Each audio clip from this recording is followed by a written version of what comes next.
Hello, everybody, and welcome to this episode of Star Revelations with the gorgeous Maria Jones and myself, Morgana Sophia. Today, we are joined by a very special guest. All our guests are very, very special, but this one has a particular place in both our hearts. He was given his first guitar at the age of 8. He did his first concert at 11. He's been in rock bands. He's been in a well known folk band, Spiral Castle, and in 2000 became a solo artist. He is a modern day bard, a contemporary pagan musician, and from 2010 to summer 2025, he was the Pendragon of the Order of the Bards, Oviates, and Druids. He also in 2024 was my top song on Spotify. Welcome, Dave the Bard. It's amazing to have you here. Thank you so much. Hello, thank you for inviting me. Yeah, it's lovely to Yeah, be with it's you. yeah, and thank you so much for joining us. So, Maria and I will try not to have massive fangirl moments, but I am going to hand over to her because she's the one who generally starts with the questions. Lovely. I'll try and go easy, but it is very exciting. I was thinking back to the first time I heard your music, and it was at the Chalice Well Glastonbury under a belting full moon. Hmm. And I just remember being so moved by it. And I've been listening to you ever since. So it's so beautiful to have you here to learn a little bit more about what inspires you, really. And that would probably be my first question. What inspires you to create all of this beautiful music to tell the stories in the way that you do? Wow, so many different avenues in, really. Um, I mean, you said in the interview that I started to learn how to play the guitar when I was 8 years old, and my guitar teacher was an Irishman called Tim O'Leary. I was his first student, and he couldn't read music.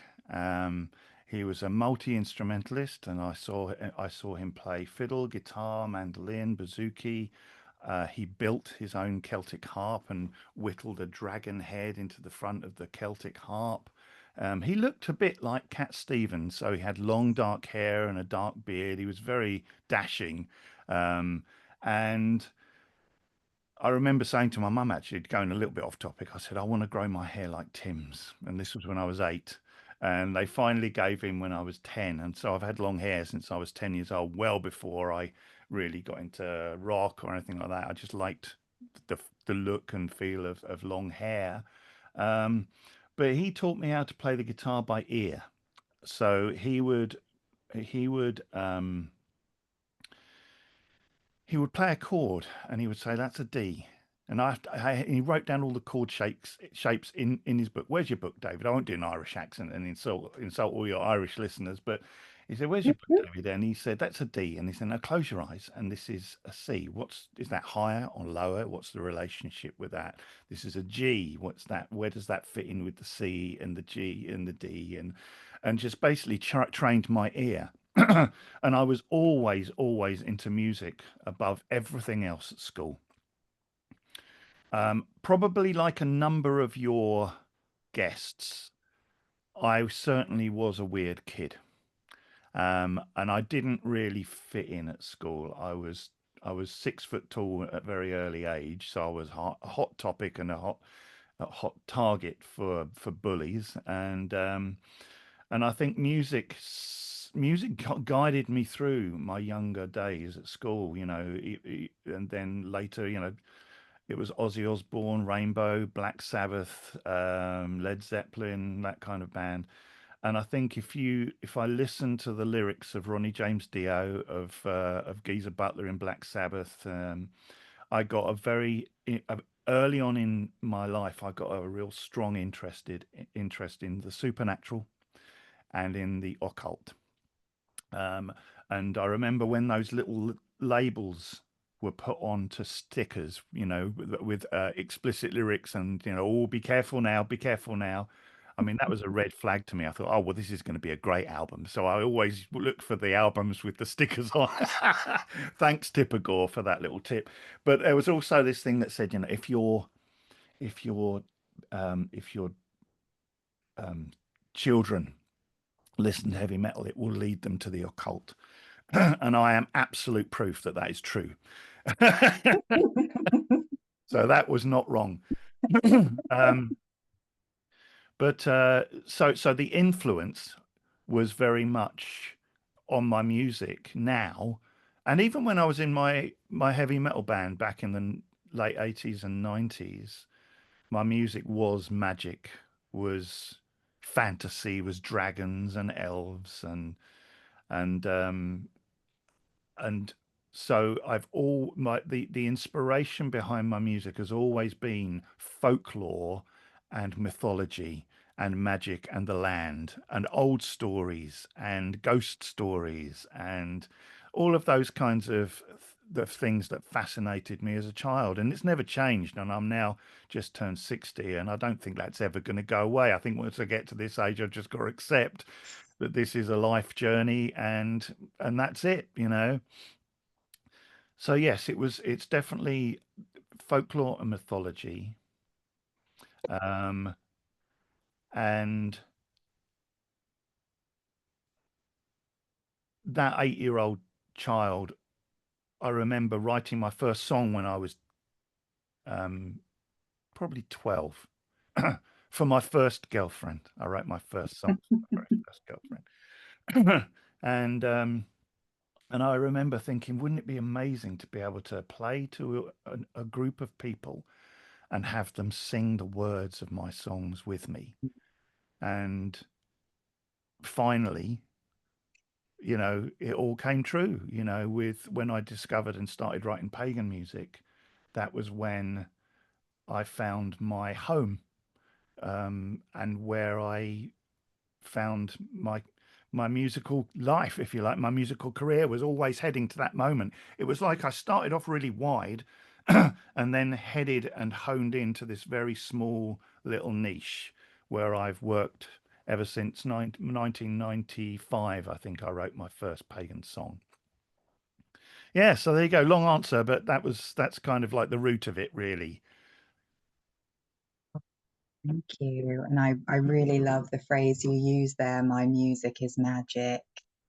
And I think it's so evocative the way you bring these archetypes, these old gods and goddesses to life. And we, of course, we particularly love your song Lady of the Silver Wheel. Mm. We have a strong connection with Arianrhod, so I would really love to hear what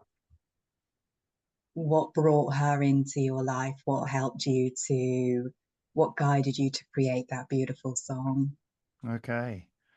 Well, it all began with the discovery of the Mabinogion, Mabinogi, as it's probably more correctly called. Um, that started when I was a sales rep, believe it or not. Yeah, I had a car. I was driving around and visiting customers back in the probably it was the very late 80s, early 90s. And I bought a copy of the Mabinogi from a shop in Glastonbury. Um, I always used to, when I was on the road, I always used to plan my route to end near a sacred site. So I would always get a hotel near a stone circle or something like that. And this particular night, I ended up in Bath, and I went upstairs and started reading the Mabinogi. And anyone who's read the Mabinogi, particularly the Lady Charlotte Guest version, which was the first translation, the one I got was the Geoffrey Gantz version, which I think was the most current at the time. I found it really inaccessible. If I'm honest with you, I found the language overtly Christian, overtly medieval, full of medieval courtly gestures and stuff like that. And I remember thinking, oh my, wow, this is not what I expected. I expected something a lot more earthy, a lot more grounded, a lot more pagan, I guess I would say. Um, so I read it through, and the Mabinogi proper is the first four stories, known as the four branches of the Mabinogi, um, and they they follow the birth and life of the Mabon, of a sacred child In the first early stories, it is Pryderi, and then that becomes Llaugafes in the fourth branch. And of course, Arianrhod appears in the fourth branch. So, and as I read through these stories, I could tell there was something magical there. You know, you had in the first branch the meeting with Araun, the Lord of Anun, and the hounds with white fur and red ears who were hunting, and the second branch with the cauldron, and the third branch with the disappearance of the castle and everybody who around the land. It was filled with magic. It was the language I had a real trouble with, to be honest with you. And then I got to the fourth branch, and the fourth branch, probably of all of them, is the most accessible. It's the one that probably most people know. A lot of people gloss over and forget the first bit of how the whole thing started, which is not pleasant at all. And then a lot of people start the story with the creation of Blood Iwedd, really, and don't worry too much about what's gone on before, you know. Um, and of course, Arianrhod is um, is Gwydion's sister, Gwydion the Enchanter, who is an interesting figure. Um, Gwydion, is this an explicit podcast or not? I don't know. Be as You can say what you inappropriate as you want, don't like. worry. Okay, well, It's fine. to some people he's known as Gwydion the Bastard because he's an asshole, really, and he really is in those early parts of the fourth branch. He's a complete and utter knob. Um, but he's Yeah. a great magician, you know, and you've got to place it in history and in time as well, you know. But then with so Arianrhod, oh wow, I don't know if I can tell the story. It's quite long, but basically she is Gwydion's sister. Math the king can only rule if he has his feet in the lap of a maiden, and his maiden was no longer a maiden. So Gwydion said, "Oh, my sister Arianrhod is probably a good bet." And Math says, you know, jump across my wand to see if you are still a virgin. And she jumps over the wand, and out pops a blonde young child who is fully grown, who runs around the court. And then afterwards, something else in the story, it just says something else falls from her, and Gwydion scoops it up, takes it back to his room, puts it in a box at the end of his bed, and wraps it in brocaded silks and puts it down. And Arianrhod runs from the room, and is you know, she's very embarrassed about the whole thing and runs from the court. And the golden-haired child is Dylan, son of the waves, who then dives into the sea. Um, and so a little while later, we go back to this box at the end of the bed, and Gwydion opens it up, and there, looking up at him, is a child, and this child is Arianrhod's son. In some parts of the story, there's a suggestion of incest between Arianrhod and Gwydion, but that's not actually implied in anywhere in the book. I think that's more in the old Welsh triads. There may be a triad that suggests that. But Gwydion raises this child as its own, and he has no name, no wife, and no arms, no armor. And those three things are things that are bestowed by the mother, by the matriarch of the family. And Gwydion, in one of his wonderful decisions, thinks, Arianrhod's going to love this. You know, I'm going there won't, but what could possibly go wrong? I'm going to bring the boy to the Spiral Castle off the coast of Dinas Dinllai on Wales, and I will say, here you are, here's your son. And Arianrhod does not take it well. And she bestows three curses upon this child: to never have a name, to never have arms, and to never have a wife of the race of the earth. And by trickery, Gwydion manages to get Llai his name, Llaugafes, the young lion with the steady hand. He is armed by pretending that the castle is being attacked. But when it comes to the wife, it's more difficult. So he goes to Math, and they come up with a plan to conjure a woman of flowers from oak, broom, and meadowsweet. And they go off to a glade one night. They sprinkle the flowers into a dark pool, and from this darkened pool rises this woman. Her feet just hanging slightly above the water, dripping into the water, and there in the moonlight, naked, is Blodaiedd, flower face, well, flower maiden. And so Hley gets his wife. So the mother in that is Arianrhod, or she's also known as Arianrhod in some of the triads. There's no I in her name.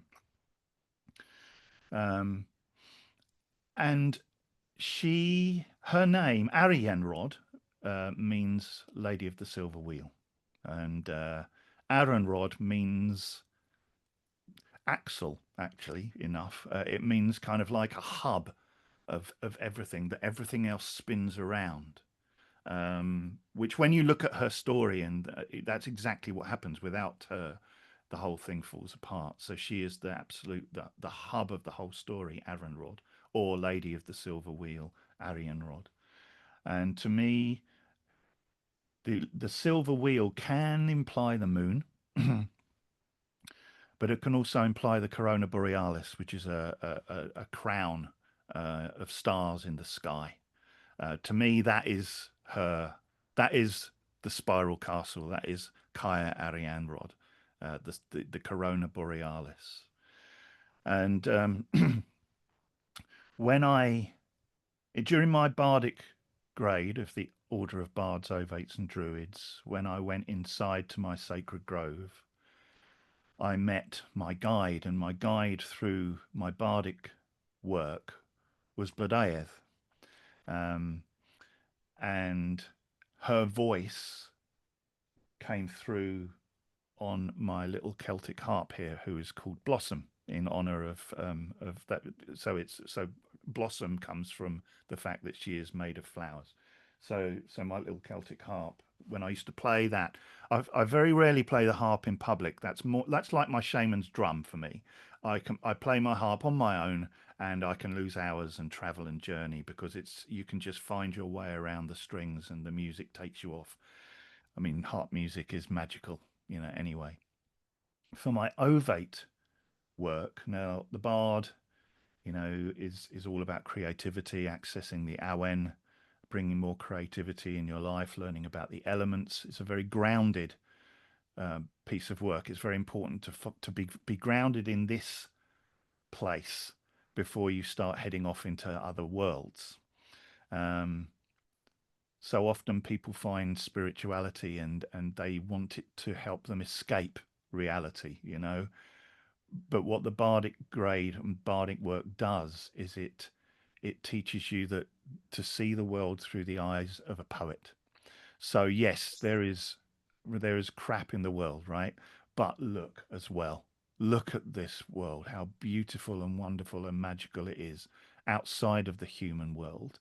And that's what the bardic grade does. It opens your eyes. Terry Pratchett says that, doesn't he? He says, you open your eyes and then you open them again. And the bardic grade teaches you to open them the second time, The ovate, once that work's done, the groundwork's been done, the ovate work, you dive straight into Anun, into the other world. The ovate tree is the you. In there, you work with healing, with divination, with magic, with herb lore, with the moon as well. Lots of people think that Druidry is all solar based, but the ovate work is all about the moon and about darkness and the inner grove. And when I when I went into my inner grove, and I came across a little hut that wasn't there before.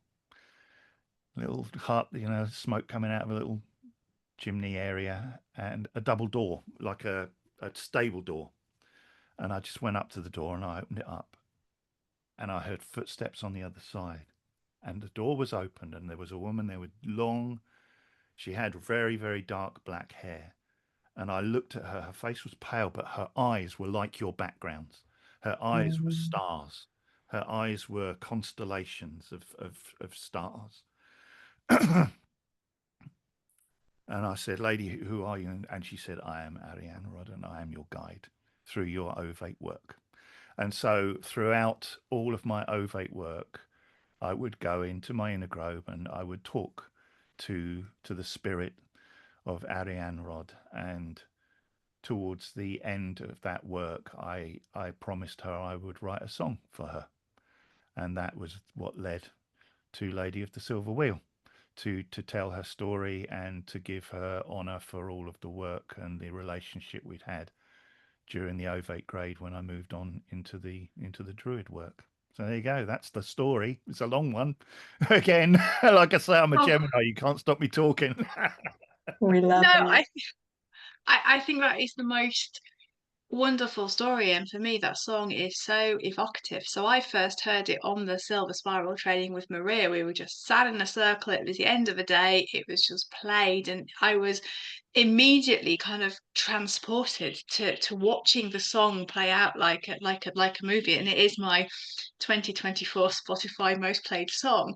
Wow. But for me, having that relationship with Arianrhod as well, I always feel that she's quite maligned, particularly by the patriarchy Mm, as we've kind of gone through kind of our Druid past into Christianity. And I always feel that she is a lot stronger in her voice, but she's often kind of forgotten about quite a lot. And she's, for me, having this conversation with the three of us is this real resurgence of her, like actually, mm, you know, thank you for the song, but actually remember who I am, because without me there Mm. would be nothing. Do you feel that with her energy compared to other deities that you might work with or other energies? So I feel that with most of the female characters in the Mabinogi, to be honest with you. If you look at Rhiannon's story, it's similar. If you look at Branwen's story, if you look at Blodeuoth's story, and then Arianrhod as well, all of them are painted in a very similar way. And but when you look at what they do within the story, and I think sometimes approaching myth as human stories is a mistake, because myths are allegories. Myths are tales that represent symbology a lot of the time. And if you just take them as a tale and put humanity within the people in the stories, you can miss a lot of what is happening behind the scenes. Um, like I've often say that no myth has ever happened, but every myth is true. And what I mean by that is that every myth holds truth with a capital T, but they never happened. These characters didn't exist in history, but at some point, a bard, a storyteller, wanted to express a magical theme through a story, and that is what then became things like the Mabinogi, even probably the Eddas as well, started in that space. So for me, if you look at Arianrhod and you say that, and you take that out, and you say, okay, yes, in the story she's portrayed as an angry, stroppy, um, just not just that kind of thing, just like, oh no, it's not me, that kind of thing. But if you put that into context of allegory, of message, of hidden, like the occult message behind the myth, mm, what you'll get is the fact that the Mabon, who was born of herself, yes, could not become a man, could not become the sun child itself without the gifts of his mother. His mother made him work for it. His mm, mother said, I'm not just going to give you these things. I'm going to lay a curse on you, and you've got to find ways of getting them. And you've got to work together with my brother, a magician. And you've got to, mm, in a way, you're not going to get them without tricking me. I'm not going to give them to you, even if you come begging for them. You're going to have to get them out of me somehow. And then and then it is bestowed. And then as each of these things is given to the child, to the Mabon, in the story, it's kind of, he goes, "Oh, you bad person! Right, here's another curse then." And I just think to, that actually these things, like if her name really does mean Axel or something like that, or Hub, then that's probably a far more, which isn't a magical name, is it? Let's face it, you know. Lady of the Silver Wheel is far more poetic, you know. Um, but none of this story happens without her. And, you know, in the Castle of Glass, off of the edge, her castle. If you go to Dinas Dinllai on Anglesey and just look out at low tide, you can see the remnants of some castles. So I say these things never happened, but they are rooted in the landscape of Wales, that's for sure. You know, and I always felt when I was, and I still have a relationship with Arianrhod. It's not as strong as it was because obviously it was a moment in my life that went, and I moved on to other places. But every now when I do go back into that hut and knock on the door to reconnect and to say hello and please don't forget me and all those things, and I always got the feeling that she was incredibly strong, incredibly powerful. Um, but I also got the kind of not quite a soft center, but a little bit squishy inside.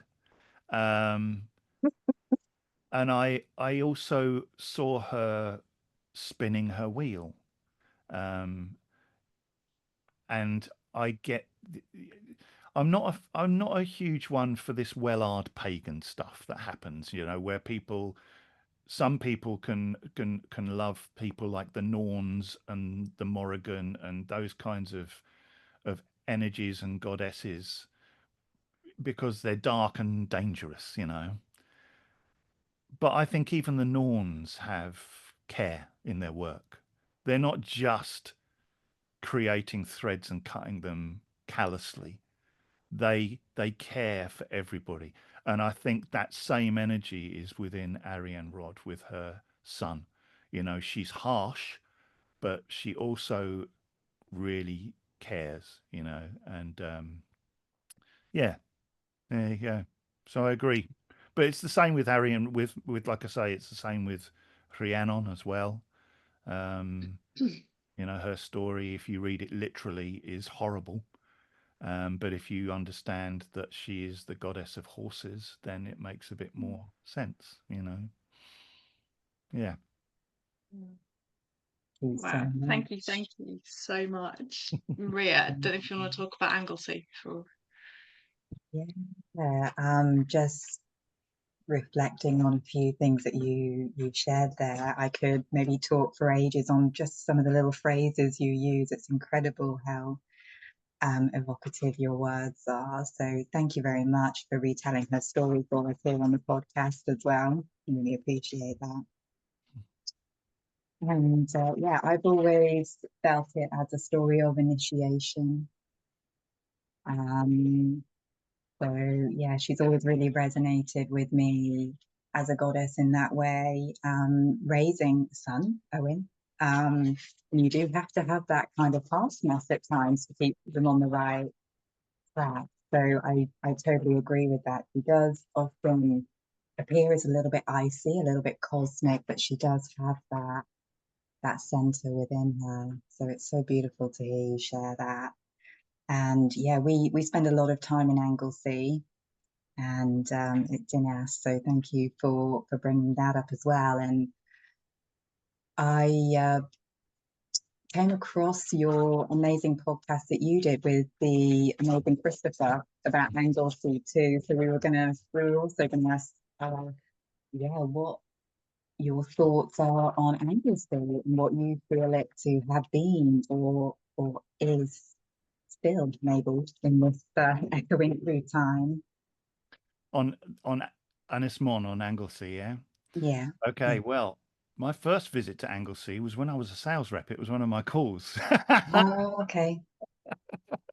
And I thought, because my territory was the western part of the country, which is, I think, a Mm. great great place to be, And so I thought, and I'd been interested in druids, and I'd heard about the history of it being one of the final places of the druids before it was attacked by the Romans and Suetonius Paullinus, or whatever his name was, and that encounter there that was written down in some of the classical writings of that. So I thought, I've got to go here because this is like Druid Central. It must be, And at that time, that would have been the early 90s. I drove across the Menai Strait and I was heading to Aberfrau because Aberfrau was written about a lot in the Mabinogi. It must be amazing. So I drove across and I thought, oh, there's nothing here to say anything of Druidry. And I went to Aberfrau and it was, a regular town. And then I thought, okay, I'll go to I'll go to some of the sites, from the Mabinogi, and I went to Beth Branwen is a grave there, and alongside it runs the River Alor, which is part of the second branch of the Mabinogi. There's nothing there to suggest it had anything to do with mythology. I went to Dinas Dinllay. There was no sign at the time. Then when I came back, I went off to Llyn Tegid, which is a lake central to the story of Ceridwen and Taliesin. And I went to Bala, and there was nothing there at all to suggest it had anything to do with an ancient story. I went to Llyn Tegid, and there was nothing there as well. And I thought, I just couldn't. I thought that it would be a bigger thing. The Mabinogi at that time was not really. It didn't feel like it was made a big thing about. That has now changed. If you go to Dinas Dinllay now, there's a big sign that tells that site's involvement with the Mabinogi. If you go to Bala now, there's the Ceridwen. There is the Ceridwen temple there now. So these things have come to the fore over the years, but at the time you wouldn't have known. But a bit like when I first read that Mabinogion, when I walked onto Anglesey, in fact, when I went to North Wales generally, to be honest with you, I just fell in love with the place. I think might be the A5 when you drive through North Wales and through Snowdonia, and suddenly the landscape changes and you're surrounded with mountains and I mean, hills doesn't even begin to sum up the word. They are mountains. I live in the south of England. My mountains are the South Downs. They're only a couple of 100 feet high. If that, and then, um, so I've actually developed my relationship with North Wales over the years. um, I think my relationship became really intense when I started to write and record my Mabinogi albums. Um, when I started the research for the first branch, I went and stayed in Wales, and I asked the spirits of the land there to guide me and to be with me because I'm Cornish by birth and I was raised in England. I have no real connection with the Welsh language, with Wales itself, apart from the fact that my ancestors will have. Sorry, I've got a bit of frog in my throat. Hold on a minute. Let me just have a. Mm. We're asking you lots of questions. My ancestors would have, beyond the English, would have spoken a Brythonic language at some point. My deep ancestors. On my father's side, I know we've been here for a long, long time. And so I had that connection, and when I went to Wales and when I read the Mabinogi, I had that distinct feeling of coming home. That's all I can say. It was with Druidry as a whole. It was like, oh, this is where it's all been heading. But I still felt it right to ask the spirits of that part of the island for their blessing and if it was okay to do this. And so on that trip, we went back to the stone by the church that is said to be Pryderi's gravestone. There's a big, I don't know if you've seen it, but there's a big stone. It's called Pryderi's grave. We went to Tomenimor, which is the place where Arianrhod and Llay set up their court. Went to Dinas Dinllay again at low tide. Looked out at the rocks of Caer Arianrhod, and I think that was when everything comes to life, because the Mabinogi, although I say it didn't happen, the Mabinogi is so rooted in the land of Wales that doing the research, creating these, so far the three branches of the Mabinogi, just brought the whole space to life in a way that it never had before, to me. Anglesey itself, like, I think if I'm honest, I will have to say it. I feel a similar connection there, but my real connection to that area is Llyn-Tegid. When I go, because probably of the connection to Taliesin, you know, and the tale of Taliesin. Llyn-Tegid, just next to Bala town, is the location where this story begins, and when I walk up and I sit beside the lake there, of all of the places in Wales, that's the place I love the most. You know, yeah. And I don't know if you've been there, but if you haven't, yeah. Well, it is. We always drive past on the way to Mont. And it's somewhere that I have really been called to go. I know the lovely lady who's got the Cerridwen temple All up right, yeah. there. So it's always been somewhere that I felt really drawn to be. And the way you've just spoken it into life, I think I'll be off up there at the weekend. Oh yeah, yeah, yeah. We're If going to go and sit by the lake.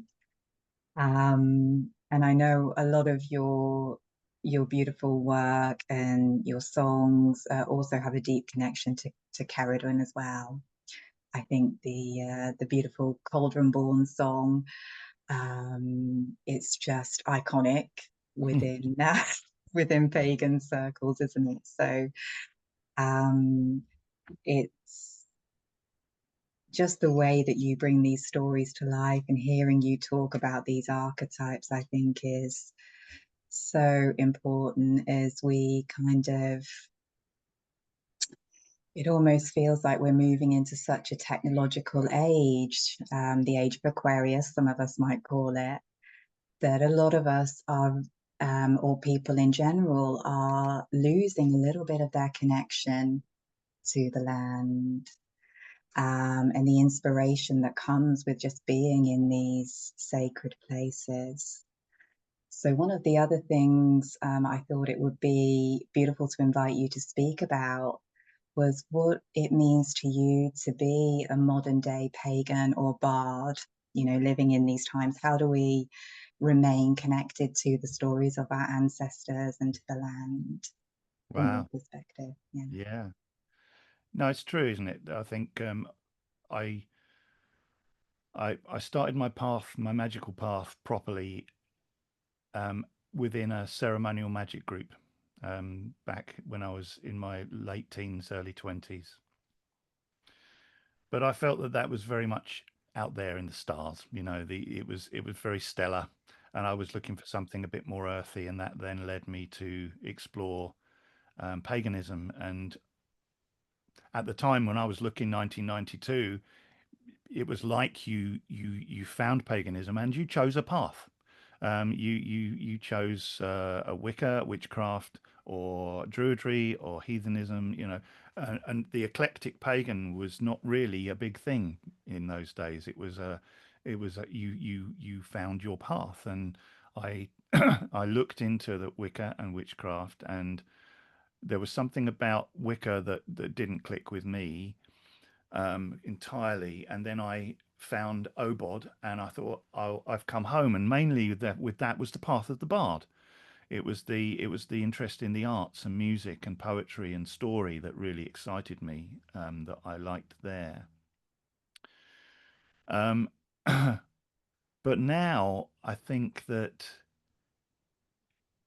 social media has been a blessing in many ways because it's opened up the world to so many people. But even when the social media thing began with message boards and email groups, do you remember those? Like, you know, Yahoo groups and message boards and news groups back in the day as well. You could see that people got on sometimes, but eventually there were flame wars. Do you remember those? People fell out big time, even in those small groups. And what we've got now with Facebook is a worldwide message board. So of course people are going to there's going to be flame wars and people are going to fall out and all kinds of things. And everyone has a voice, and it becomes to me a little bit more challenging to find the authenticity within the voices. You have to dig a lot deeper. Um, when I was looking at first, your speakers were authors. You know, people like Vivian Crowley, Philip Carr-Gomm. You know, they were the speakers of the day, and they were kind of leaders of the community. Now it's much more difficult, I think, to find those people, with that honesty in their hearts. I also think that I mean, I'm here with you and it's lovely, but we do spend a lot of time looking at screens, right? And all you people now watching this, Mm. and you're looking at your screens. And my advice would be, turn it off, stick on some walking boots, get out on the moors and go and do something else rather than look at your screen, really. Um, and I think that disconnect is real. That disconnect with the natural world is a real thing. And I think that the OBOD during the pandemic, the membership of the order went through the roof. Um, 90 to 100 new members a week, were happening sometimes. And I think and that happened just after 9/11 as well. There was a huge jump in people joining the order. And I think when things are tough in human life, people look for meaning, because the quest for happiness, to be honest, is fruitless, because happiness comes from meaning and living within your values. And if you just look for things to make you happy, they're fleeting moments, and then they go, and then you're back in the rubbish again. Whereas if you find meaning in your life, you have a big, solid foundation that you can work from, that I think brings more happiness into your life. And I think when people are challenged, now is another time, I think, when people are being challenged with everything that's going on. It's a bit of a mess out there, to be honest with you. Um, Again, people are finding and looking for meaning in their lives. And where a lot of people find meaning is to look away from the human world, and to look to nature. Because, as a good friend of mine said yesterday when I was interviewing him for my podcast, you know, nature holds truths. They hold absolute truths with a capital T. The solstices and the equinox happen. They are real. They are real moments in the turning of the wheel of the year. They aren't made up by humans. They are happening things with our relationship with our star, you know, and so to mark those moments is a really big thing and an important thing. And I think if you look back at all of our megalithic buildings and everything like that, this has been something within the human animal soul, because ultimately we're just bloody animals. We're just animals. We're just one species on a infinite on a planet with infinite species. And and we have in us, I think, a need to connect and to walk a path that is far more nature based, you know. And animistic, I think, is the other thing. It's animistic, is seeing the woods as a person, as a spirit, seeing the mountain as a person, seeing the deer, the the otter, the fish, the bird as persons, and all of these persons are operating within their own little worlds, and we just happen to be there in our human world looking at them.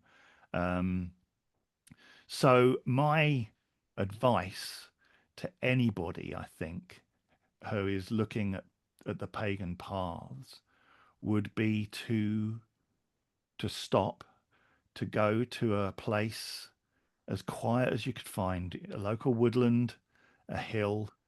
If you're close to a moor, that is one of the most quiet places you can find. If you're close to Innis Mon, go and sit on the areas of some of those sites. Go and sit by Llyn Tegid, which connect to some of those old stories, and stop and listen. I think the bard, I talk a lot, right? You may have noticed, but the bard is about communication. But above anything else, I think it's about listening. Because, if you don't listen, you don't learn, you don't understand. And I think one of the greatest things to do as a pagan is to stop and listen, to go into the woods and just listen, to listen to the layers of sound of birdsong that is there. One little tip that I can give to your viewers and listeners is a little. I ran a bushcraft school for a couple of years, making fire by friction and all that kind of stuff. And one of the things we taught was how to turn down that chattering mind. Mm. When you walk into a woods, you can say, "Oh, listen to all the bird song. It's fantastic." But the birds are sentinels of the forest, and a lot of that bird song is warning sounds, because they're saying to everyone in the forest that one of the most feared predators on the whole of the planet has just walked into their territory, and that is you. And so, yes, you'll hear a lot of birds, but that's part of the reason that is, it's because you're there, you know. Um, and but I never see any animals. No, that's because you're walking fast. You're probably thinking, did I leave the cooker on? Have I got to pay that bill? Oh, that person on Facebook really got on my nerves. I'm going to have a right go at them when they come back. And your mind isn't in the woods at all. It's on all these other things. And so you're not present in the woods. So go into the woods, find one little sit spot, sit by a tree. And the first thing you do when you are there is you engage a thing called wide angle vision. And you just sit there in silence and you bring out your eyes, your hands like this, and you wiggle your fingers. And you bring your fingers in until you, at the corners of your eye, you see your fingers moving, right? As wide as you can get them. Stick them out wide. Go on, you can do it as well with me. All right, so bring them, wiggle your fingers and look straight ahead, but bring them in until you see your fingers, right? And then bring your hand down, but keep that vision. And then what you'll notice is if I was to do this or anywhere else, I would see that movement so much more than if I was looking directly at it, because you're using a wide angle way of looking at the world instead of this narrow focus. So you hold that, and what you're doing there is you are seeing the world through the eyes of the owl, right? Mm. Then you want to do is you want to put your hands behind your ears like this and just direct your hearing. So while you are looking with your wild angle vision, at the same time, you do this and you listen with the ears of the hare and you direct it, and you can hear so much more when you put your, if you do that, it just changes all of the sound of my speech, probably, and then take them away, put it back, and you just stop. So you're looking with your wide angle vision, you're listening with the ears of the hare, and you'll just stop. Yeah. And then you take a bit of earth and you smell it, and you smell it with the nose of the wolf. Now, when we smell things, we go like that. Yeah. But you won't get the proper smell of the earth. If you pick the earth up and you go, if you look at my dog, that's how he smells things. He doesn't do long in breaths. Neither does a wolf. The wolf will. So then you've got the smell of the earth. So then you take that away and you do the wide angle vision with your sight, your ears, and your smell. And guess what happens when you do that? You're focusing so much on your senses, on your body. Your mind can't fill it with chat anymore, you Mm. know? And so what you do is you just sit by that tree for 20 minutes, maybe 30 minutes max, still, wide angle vision, smelling the air, listening clearly, not moving your head anywhere, just looking straight forward, soft focus, and you will start to see all of the little movements of all of the leaves all around you.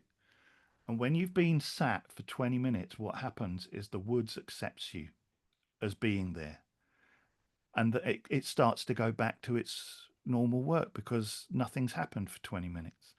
And you might be lucky to see the fox just walk out into your path.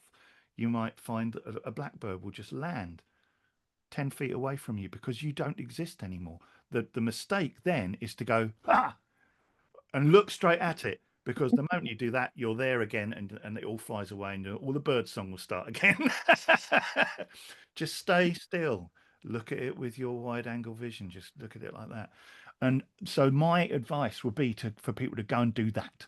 Don't don't worry about books at the moment and stuff like that. Just go out and be in nature and feel, and just feel part of being part of something natural again. So there you go. Yeah. Wow. Another hugely long answer. Sorry. No, and that Amazing. that for me is really beautiful because I walk through the woods every day with my dog, and we've kind of got into this, we just kind of walk around, we do our thing, he's sniffing away, I'm just kind of being there.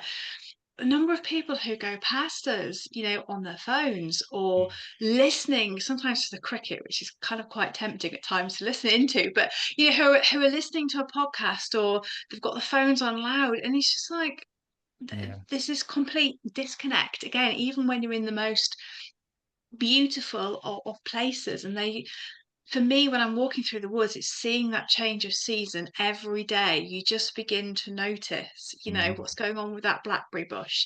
Is the wild garlic here? Has it finished? Do the bluebells come up? Do the wood anemones come up? Which tree is starting to shed their leaves at the time? And I think that is so important because Maria and I talk a lot. We rant quite a lot, quite honestly, about technology in our lives and that disconnection from the land, that disconnection from goddess, and also about those authentic voices coming through. But I think it is that returning back to self Hmm. first is so important for so many people, because we're so programmed to look externally for an answer, when actually we, as you say, we need to be coming back internally again. So I think, whoever's listening to that is kind of the most important piece of advice, because, that disconnection from self is going to cause a lot of problems coming down the line. I can really kind of feel that coming on, which kind of leads me into a slightly controversial topic. So Dave, do be quiet if you don't want to answer this one. Okay. But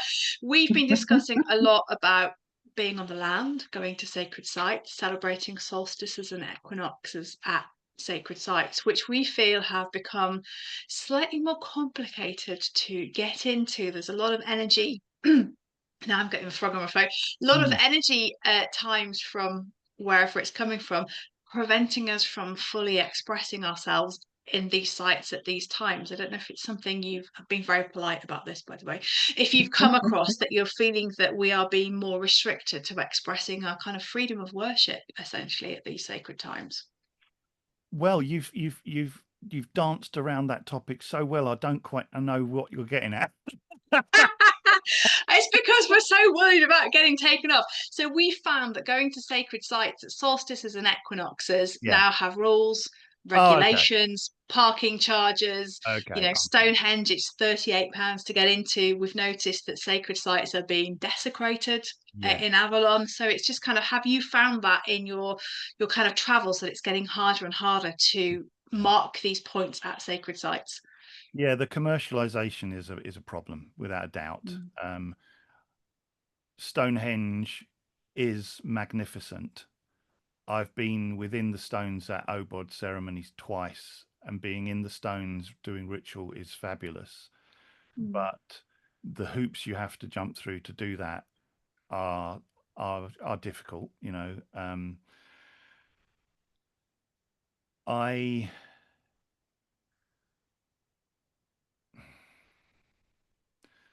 I hope it's not going to be a trend. I hope we're not, because first time I went to Newgrange in Ireland. I drove up to the bottom of the hill, parked outside a fence, and I paid to go in at a shed, and that was it. And then I walked up to Newgrange, and there was a guy there who was giving talks, and we walked in, and he said, "And now I'm going to leave you in here on your own." And I stayed in there, and a few people stayed with me, and gradually they left, and I stayed in there on my own. And although I'd paid to go in there, what I hadn't done is what they are now, which is a bit like Stonehenge. They park you miles away. They put you on a coach. They take you there. You have a certain amount of time. You have to get back on the coach, and then which that's turning the monument into a real monument to me. It's basically turning it into a museum piece, something to look at rather than something to engage with. I think that the moment that changes probably is at the summer solstice at Stonehenge when it's free to get in. But again, I want a bit more peace than that. When I go to a sacred site, I'm not that worried about sharing it with 15,000 other people. Um, I think there is I like going to sacred sites like stone circles, barrows.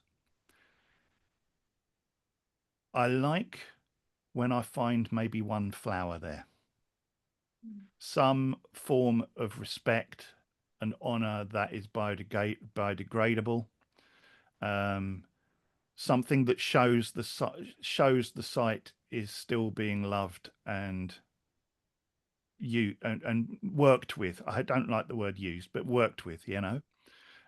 What I don't like is seeing night lights, empty night lights, wax dripping down stones. There's been some graffiti at Bryn Celli Ddu recently that again is just appalling, and that upsets me. I'll be there with a bag just cleaning that up. I know that Christopher does that as well. Christopher Hughes with the Anglesey Druid Order, they go there and look after the site in that way. But I wish that was unnecessary. You know, I wish that people thought a bit clearer that, okay, leaving a nightlight burning is not sensible, you know, in a stone place, because ultimately there'll be a ring, a holder of aluminium. And if 100 people did that, there'd be 100 aluminium holders there, you know. Um,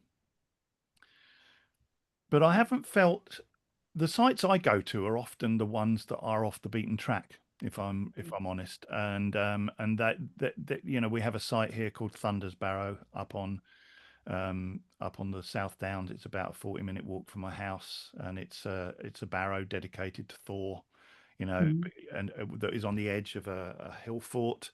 A lot of the Sussex sites here are hill forts: Cissbury, Chanctonbury, Mount Caburn, Hollingbury, Devil's Dyke. You know, you go to these places. Well, Devil's Dyke's got a hotel in the middle of it, so that's a bad example. But but if you go to a lot of these hill forts, you can get peace and quiet there, and you're not paying anybody there. They're all owned by a national trust, I think, and and I can still engage there. I think if you're going to a town like Glastonbury, some people call it Glaston Disney, you know, because it is a commercial place. And it probably always has been. Even when the Abbey was there, pilgrims probably gave donations, and you know, there was always money involved somewhere along the line.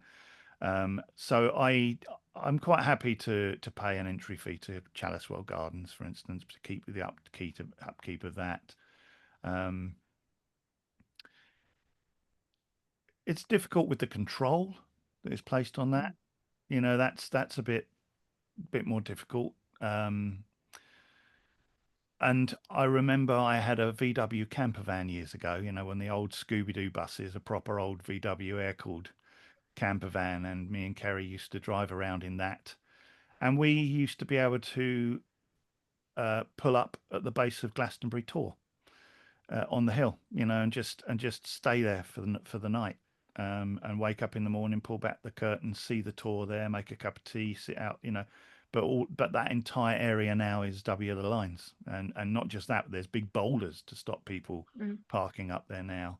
That upsets me because I don't understand quite why that happened, other than the fact of control. So that leaves a bad taste in my mouth. We used to every now and again pull the camper into the car park just along the road in Avebury, within the stone circle, and then these big signs saying no campers allowed, no overnight parking, and all that kind of stuff, and you couldn't go there either. And I don't think this helps. I don't think this helps our this need for connection. You know, I love the fact that there is a right to roam in Scotland. You know, you can literally walk everywhere, and I think the only place that has a right to roam, and it was almost lost, was Dartmoor in England. There was one of the landowners was fighting to have that repealed and have it so that you couldn't walk anywhere other than the footpaths, and no wild camping on Dartmoor. Luckily, that was fought against, and now people can again. And I think that if you are respectful, and obviously there are people who are not, and they ruin it for everybody else, you know, but if you are respectful and you're a hiker and you want to just go into the hills, man, you need that freedom, you need that connection, that silence, and that is disappearing. And I would love to see a more respectful right to roam in England somewhere, you know. I think 92% of our river sides are inaccessible in England. Only 8% of our riversides are accessible to people. The rest is all owned by people, which I think is dreadful, you know. So Yeah. yeah. No, wow. No, thank you, because it's definitely been a real hot topic for us over the past kind of couple of months, actually. It's really good to kind of see that and kind of hear you articulate it. And yeah, leaving non-biodegradable offerings at sites. I know Maria and I were clearing one up at the weekend, actually, when we went out. So that's really, really beautiful. Maria, have you got any questions you might ask, or any thoughts?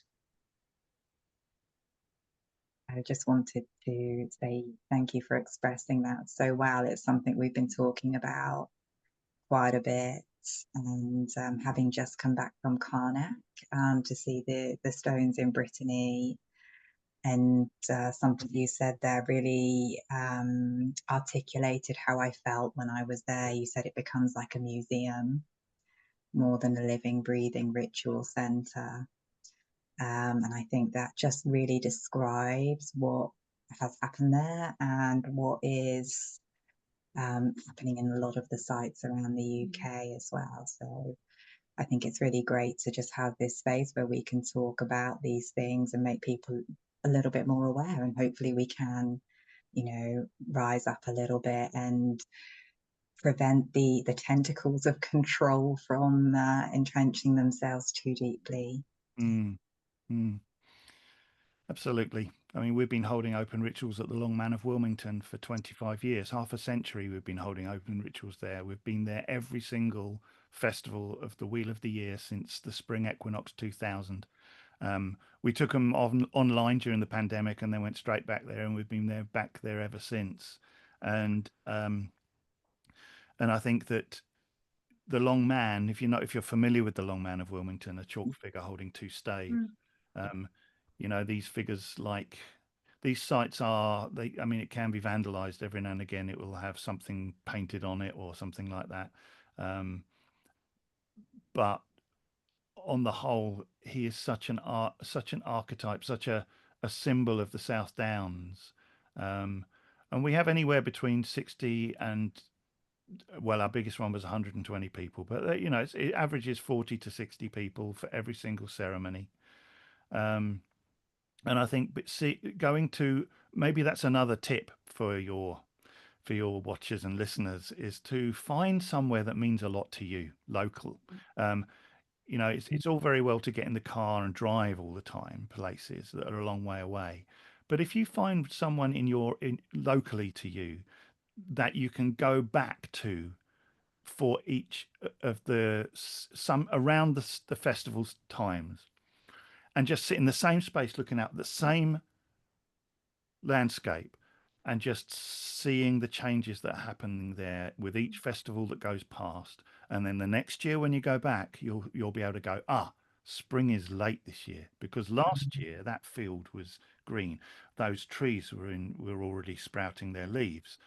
And when you've been going back to the same place for 25 years, you've got some incredible memories of all of the different things that have happened to the landscape and the changes. And you develop a huge relationship with it as a person, as a living being, the land beneath your feet as a person.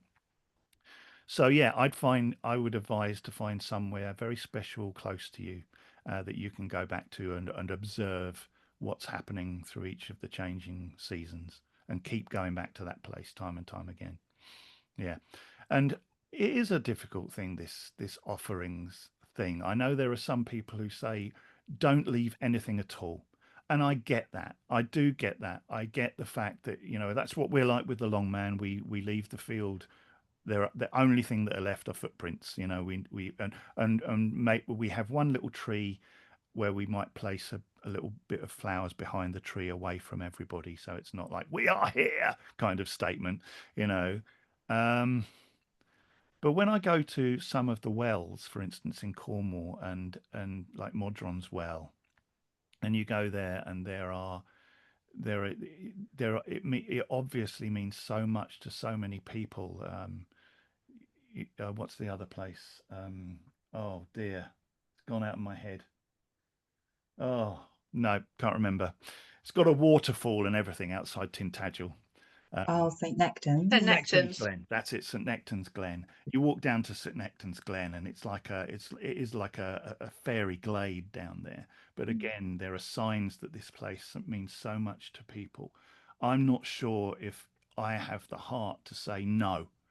You can, if you, I mean, and then you go to Modron's Well, you go to the St. Nectans Glen, and with some of these little tied on bits of hopefully biodegradable fabric, you can see a poem or a line of words, and sometimes it's to a child that they've lost, or something really sad, or a husband or a wife, and there's loss there. And I think, how could I possibly say no? You can't express that, and you've got to not do that. If it's part of your journey of grief, who the hell am I to say that you can't express that at this sacred place where there is a being in the water who may have healing for you?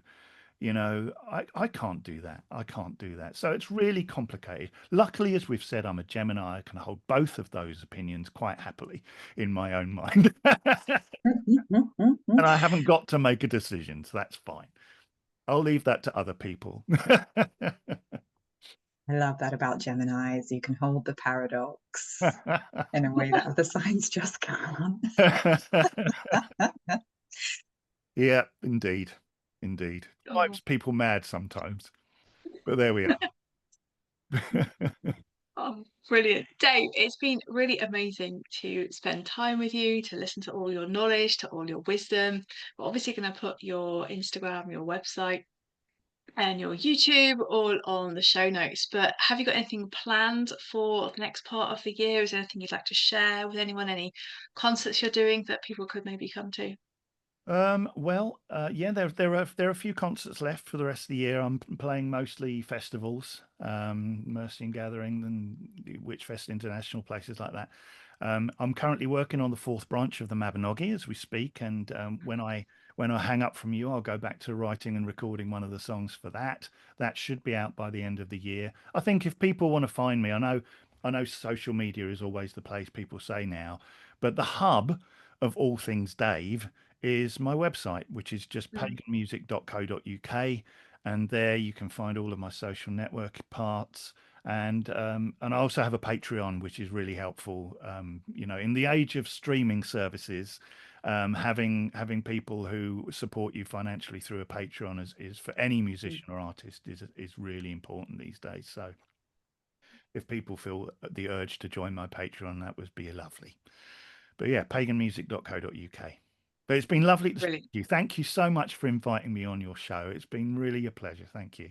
No, thank you so much for coming on. I think we're going to have a strong cup of tea now to kind of, you know, calm down. It has been, I feel it's been magical. It really, really has. Your words, it's just so evocative. When you were talking the story of Arianrhod, it was like I was in the grove with you and I could just see everything. So yeah, I saw you there. from my heart to yours, thank you, thank you, thank you. Very welcome. Thank you so Brilliant. much. I was a little bit tearful at some points hearing that story. It was so beautiful. Oh. Yeah.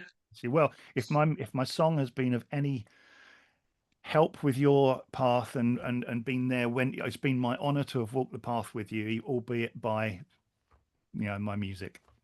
You know. Brilliant. So, Dave, thank you so much, Maria. As always, it's been an absolute joy. We will be back with another episode of the podcast, and in the show notes, we will also include the astrological magic course that we keep talking about. But today is not the day to talk about it. So, from my heart, from Maria, from Dave, thank you, thank you, thank you, and we'll see you all very soon. Blessed be. Blessed be. Blessed be.